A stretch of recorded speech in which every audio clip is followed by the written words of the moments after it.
Welcome to Natural Pets TV. I'm Greg Tilford, and today I'm joined by two wonderful experts in the field of holistic animal care, Dr. Ken Tudor and Heidi Nevela. Hello. Thank you for coming. Thank you. Nice to be here. Thank you. We're speaking on senior pet care today. There's a lot of aging animals in America, and they have a need for special support. Where do we begin with that? I mean, as our bodies age, things within our bodies age as well. Our needs change, our dietary requirements might change. Things don't work as effectively as they used to as younger people or animals. So where would you begin with the added care that's needed, Doctor? Well, actually, it starts with wellness at the young dog and work up to the old dog, because in my practice, the whole point of the whole thrust of what we do is based on improving the quality of life for the senior, based on their needs. And one of the ways in we can do that is to have this animal go into old age in a fit condition. A study was done by Purina that followed Labrador retrievers for 14 years, and they took littermates and divided them and let half the littermates become overweight and half a trim weight, and found that those Labradors that were a trim weight lived almost 2 years longer. And they started showing age-related conditions 2 years beyond what most dogs would experience. So what we want to do is take these dogs at middle age and if we can, graduate them into their senior years in a more fit and conditioned bodily, and then work on the supplements, work on the diet that will encourage and promote that quality of life. That's where I'm all about. You know, it's interesting because I'm always telling my audiences in my writing and my speaking that we often look at I look at our animals as kind of like canaries in our coal mine.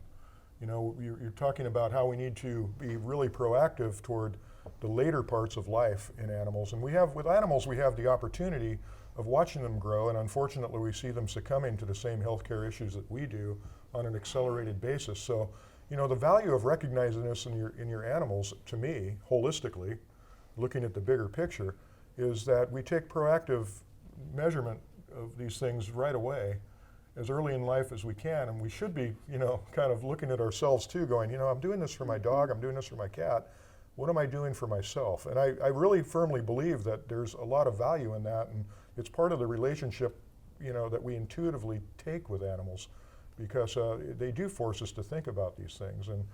But oftentimes, you know, one of my other beliefs is that we tend to love, or people tend to love their animals to death, so to speak. They feed them the wrong foods and they realize too late that they're feeding the wrong diets, or in just a low quality diet, or the wrong considerations, too many of the wrong table scraps, too much salt, too much of this and that. So inevitably we end up with animals that are going into middle or later age with issues, digestive issues, cognitive issues, obesity, you know, and allergy and all kinds of things related to autoimmune problems and immune-mediated disease. What can we do in your minds to aid these animals in the presence of what we know is just, you know, later in the game, the aging process, okay, combined with chronic bad habits, maybe? I think you're talking about approaching it as a whole body wellness, right? Absolutely. From end to end.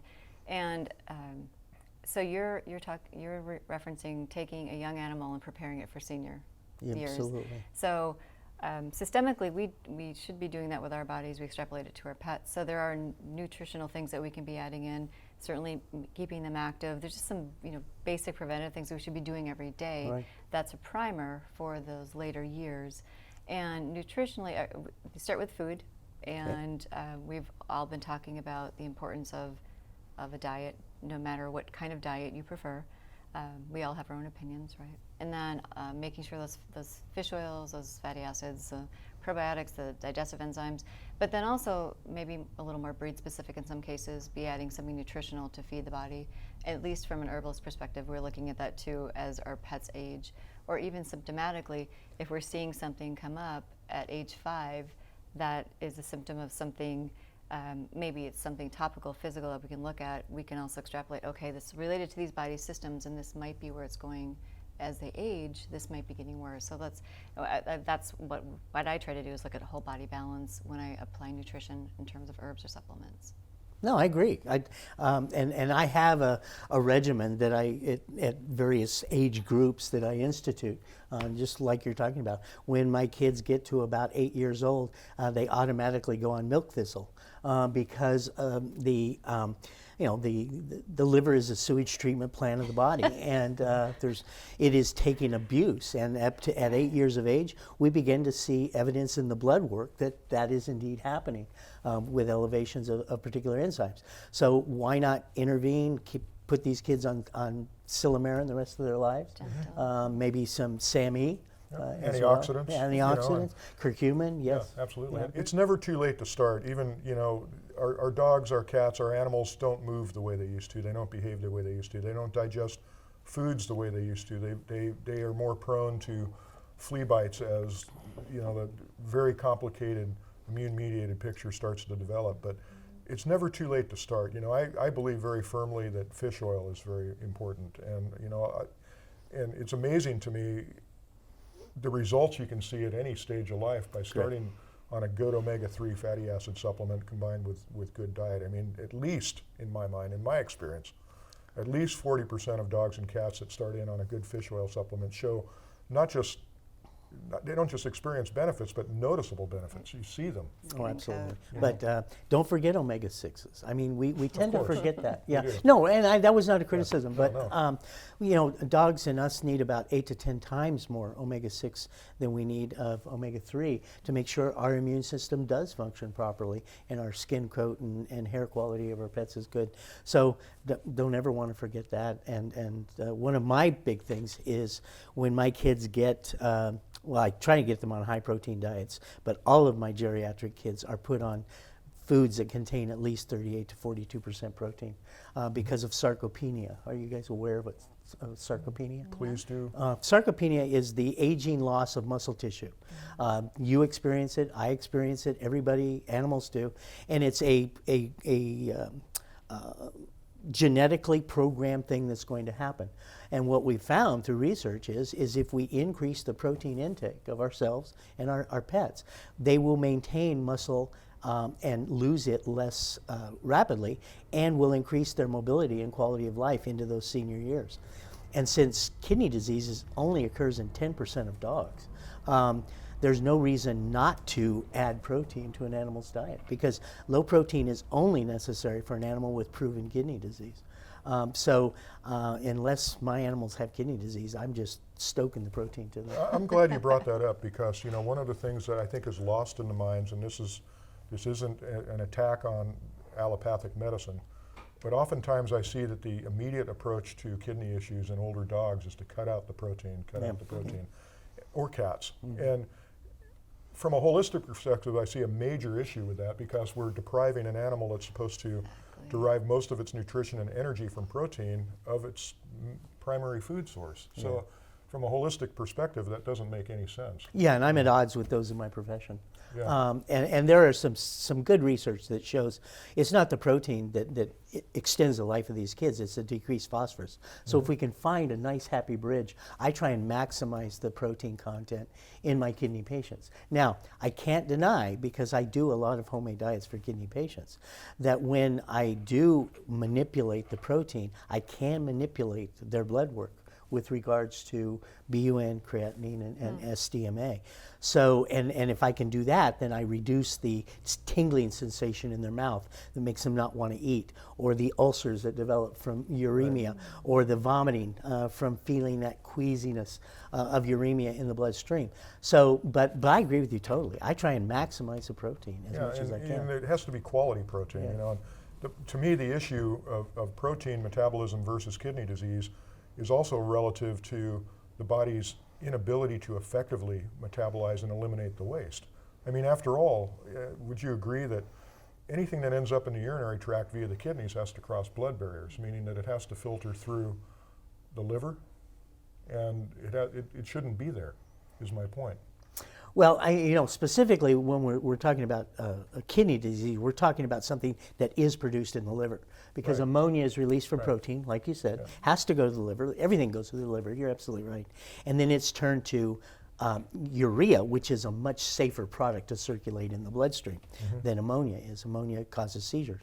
So, but once it is made, then if we have to maximize the kidney's ability to get it out, and that's the problem with those kids, is that they can't. The ammonia doesn't successfully cross the barriers that you mentioned in the kidney, so they can be flushed in the urine, and so they retain more BUN.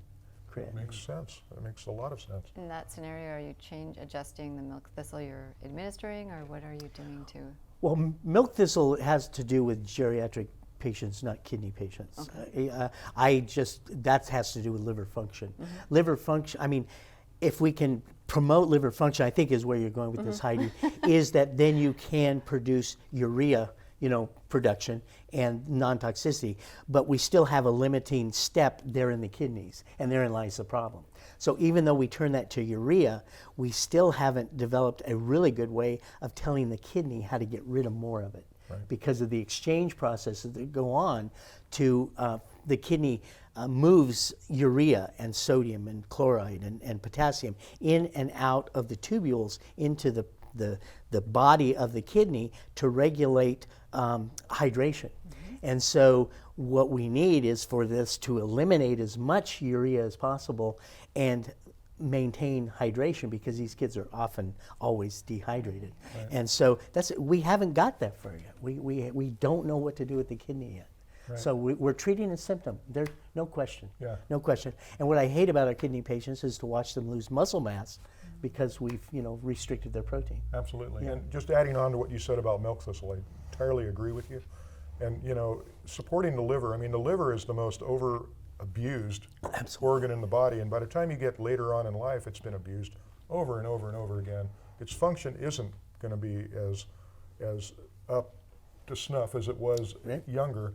And milk thistle not only helps stimulate liver function, but it also protects liver cells and stimulates cell reproduction to keep things moving. And the only other thing that I would add to this whole picture for senior animals is enzymes and probiotics. I mean, as we age, we also start losing the ability, our animals as well as people, we don't produce the enzymes and retain probiotics and B vitamins and such because of dehydration and B vitamin side, I would think. But we need to think about these considerations, these exogenous supplied supplements that the body can't produce as efficiently anymore. Just help it out, add some support. Make sure the food's digestible and it can be passed relatively easy, and they're getting the nutrition they need so the body can work at its optimum best. Yeah, I'm going to take a little different perspective on that. Okay. From our standpoint, if the pancreas is working correctly, there are probably enough digestive enzymes. But it is absolutely true that the geriatric patient absorbs amino acids less well. It's true in us as well. It's one of the things that contribute to sarcopenia.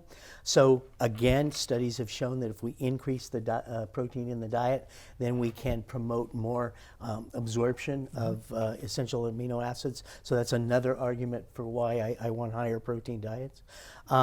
In addition to the supplements you talk about, I'd like to look at another aging change, dementia, which we're seeing more and more in animals. And there again, fish oil plays a tremendous role in helping those. But then that's when I add vitamin C and vitamin E Right. and things that are rich in those, because their antioxidant properties have been demonstrated to help reverse or prevent the plaques that develop in the brain that are associated with Alzheimer's. And I'm sure you guys have other things in your herbal closet to do the same thing. Yeah. Yep, there's certainly a lot to consider here, and we will continue this discussion. Join us again for another episode of Natural Pets TV. Financial and other considerations have been provided by Animal Essentials, Natura Pets Organics, the National Animal Supplement Council, and the Well Dog Place.